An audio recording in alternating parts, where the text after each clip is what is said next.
लड़ाकू विमानों की डील में भारत ने मेक इन इंडिया पर दिया जोर। तकनीकी हासिल करने के लिए मौजूदा सरकार हर कीमत पर तैयार। 114 विमानों के लिए 2 से 3 बिलियन डॉलर चुकाने होंगे ज्यादा। दोस्तों, भारत अपनी वायुसेना में लड़ाकू विमानों की कमी को तुरंत पूरा करने के लिए 114 लड़ाकू विमानों की डील करना चाहता है। इसके लिए दुनिया के कई देश भारत को अपने विमानों का ऑफर दे रहे हैं। अमेरिका, फ्रांस, रूस, स्वीडन और ब्रिटेन जैसे देश भारत को अपने विमान ऑफर कर रहे हैं। ये डील इतनी विशाल है कि हर कंपनी इसे हासिल करने के लिए जोर लगा रही है। भारत ने इस डील के लिए मेक इन इंडिया की खास शर्त लगा रखी है, जिसके तहत कंपनी को भारत में ही विमानों का प्रोडक्शन करना होगा और तकनीकी का ट्रांसफर करना होगा। इस शर्त की वजह से विमान भारत के लिए मनहगे साबित हो रहे हैं, लेकिन फिर भी भारत हर हाल में विमानों की तकनीक हासिल करना चाहता है, जिससे हवाई क्षमताओं के मामले में हम आत्मनिर्भर हो सके। विश्लेषकों के मुताबिक इन शर्तों के साथ विमानों के सौदे में 2 से 3 बिलियन डॉलर का खर्च ज्यादा आएगा, लेकिन भारत सरकार अपने मिशन में कोई बदलाव नहीं करना चाहती है। तो आइए जानते हैं कि सरकार इन शर्तों के लिए ज्यादा कीमत क्यों चुकाना चाहती है। भारत में बनाना होगा विमानों के प्रोडक्शन का पूरा इकोसिस्टम। सप्लाई चेन से लेकर मेंटेनेंस और एमआरओ फैसिलिटी भी होना जरूरी। इस वीडियो में सबसे पहले हम आपको ये बताएंगे कि मेक इन इंडिया और तकनीकी ट्रांसफर की शर्तों की वजह से विमान महंगे क्यों साबित हो रहे हैं। इसके बाद हम आपको ये बताएंगे कि इसके बावजूद भारत सरकार क्यों नहीं करना चाहती शर्तों में बदलाव। दरअसल, जब किसी खास विमान को भारत में तैयार किया जाएगा, तो उस विमान के लिहाज से भारत में सप्लाई चेन से लेकर इकोसिस्टम बनाना होगा। कई तरह की तकनीकियों से लैस कंपोनेंट बनाने होंगे। इनके लिए जरूरी एलिमेंट का आयात करना होगा। इसके अलावा विमानों के प्रोडक्शन के लिए भारतीय इंजीनियर्स को ट्रेनिंग देनी होगी। इसके काफी वक्त और पैसा खर्च होगा और इस प्रोसेस में पहले विमानों का प्रोडक्शन काफी धीमी स्पीड से होगा और इस दौरान इंजीनियर्स और मैन पावर को पेमेंट तो देनी ही होगी। विमानों के लिए मेंटेनेंस और एमआरओ फैसिलिटी भी बनानी होगी। इसमें तगड़ा खर्च आएगा। इस वजह से एक एक विमान की लागत काफी ज्यादा हो जाएगी।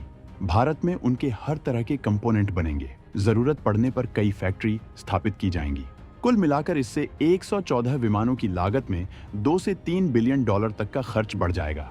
एक एक विमान में 20 से 30 मिलियन डॉलर का ज्यादा खर्च आएगा, लेकिन फिर भी सरकार इससे पीछे हटने को तैयार नहीं है। भारत ने रूस के साथ पहले भी इन शर्तों के साथ विमानों की डील की है। भारत ने रूस से करार करके भारत में ही सुखोई 30 विमानों का प्रोडक्शन किया था, जिसका फायदा भारत को मिल रहा है। आज एचएएल खुद ही इन विमानों का अपग्रेडेशन करने में सक्षम है। भारत ने विमानों को हासिल करने के बाद इसमें कई बार अपग्रेडेशन किया है और इसे आधुनिक चुनौतियों का मुकाबला करने के काबिल बनाया है। ये विमान भयंकर वजन के साथ उड़ान भर सकता है। इसी वजह से भारत इसमें तमाम मिसाइलें लैस कर सका है और इन मिसाइलों की वजह से ये इतना खास हो गया है कि आधुनिक से आधुनिक विमान भी इनका मुकाबला नहीं कर सकता है। भारत इन विमानों में अत्याधुनिक एवियोनिक्स और रडार सेंसर्स भी इनबिल्ट करने वाला है। इसके लिए तगड़ा बजट फिक्स किया गया है। इसके बाद ये विमान अगले 40 सालों तक भारतीय वायुसेना में सेवा दे सकेंगे। भारत को इन विमानों के मेंटेनेंस के लिए रूस की ओर नहीं देखना पड़ता है। भारत खुद ही इसका मेंटेनेंस कर सकता है।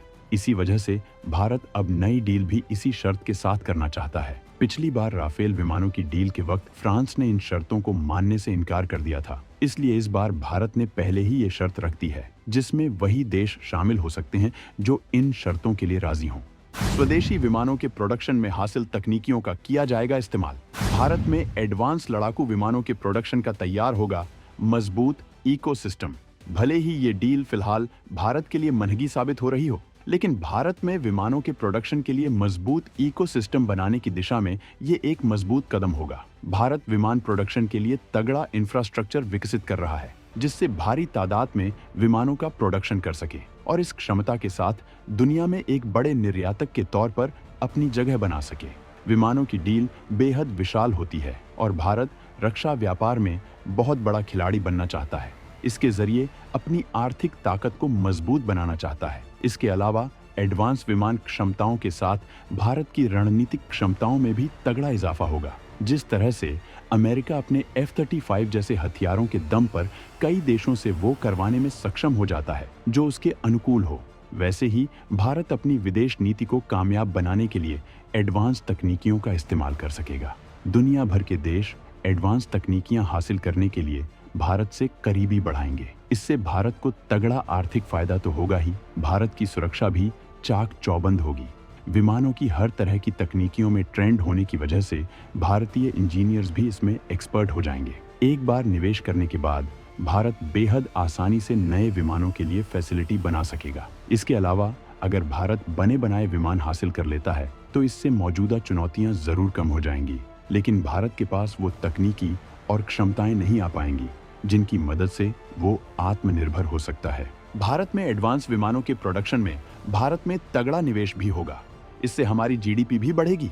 इन विमानों के प्रोडक्शन से कई ऐसी क्षमताएं भी हासिल हो सकेगी जिनका इस्तेमाल भारत के स्वदेशी विमानों में किया जा सकेगा, और इन तकनीकियों की मदद से भारत तेजी से अपने विमान बना सकेगा। भारत मिसाइल क्षमता की तरह ही विमान क्षमताओं में पकड़ बनाना चाहता है, और इसके लिए ताकतवर कंपनियों के साथ मिलकर काम करना ही एकमात्र तरीका है। दूसरे देशों से विमान खरीदने का सिलसिला खत्म करने के लिए ऐसा करना बेहद जरूरी है।